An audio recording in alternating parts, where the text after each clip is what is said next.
These are some of my favorite Camaros. The first generation Chevy Camaro is one of my favorite of the Camaros. This particular Camaro, they only made this body style for 3 years. First year was 1967. A very easy way to distinguish a 1967 from a 68 or a 69 is a 67 had a little vent window right here. That's kind of like one of the easiest way to tell, unless over the years they removed the vent window. 1968 body is almost the same as the 1967. Obviously there's no vent window. And then the 1969 body, they actually made the body a little bit wider. The curious thing about the 1969 body is they made it wider on purpose in order to be able to fit a little bit bigger wheel to go after the Mustangs back then and win the SCCA Trans Am Championship. And they were able to accomplish that in 1969 by putting a bigger wheel underneath the car. They were able to win the championship in 1969, the SCCA Trans Am Championship. Then in 1970, they changed the body style completely and went to the second generation Camaro. So we're going to introduce you today to our 68 Camaro that we're building for a very good customer of ours. This particular car here came to us, believe it or not, just for an oil leak. And it turned into a little bit of a project. Just because of different upgrades that the customer wanted to do to the car. It's a very special car to the customer, and he wanted to do some very unique modifications to it.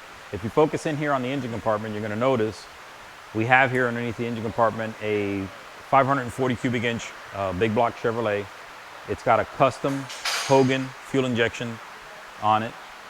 It's got the MSD individual coils on the big block Chevrolet to make it look kind of like an LS style motor.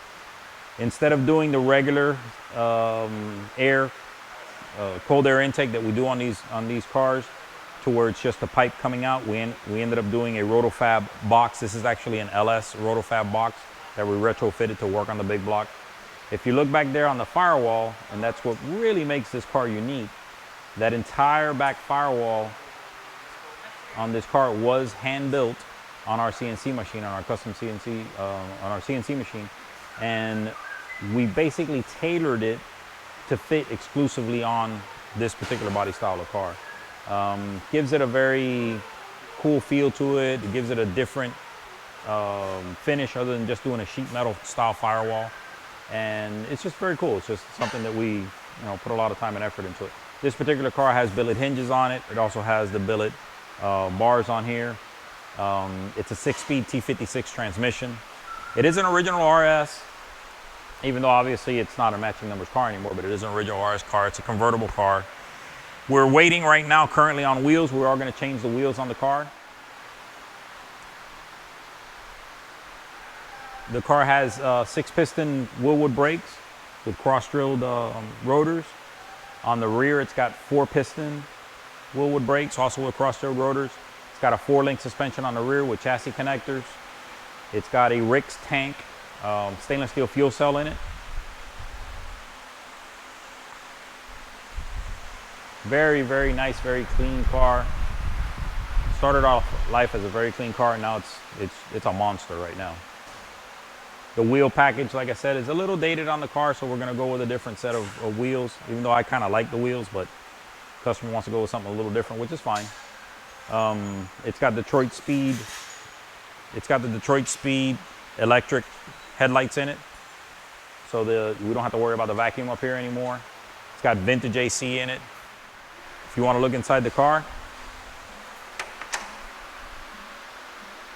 like I said, it's an American Powertrain T56 transmission.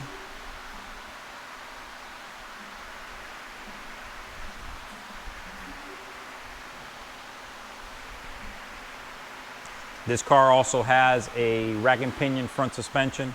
It's got a Fat Man Fabrications subframe on it.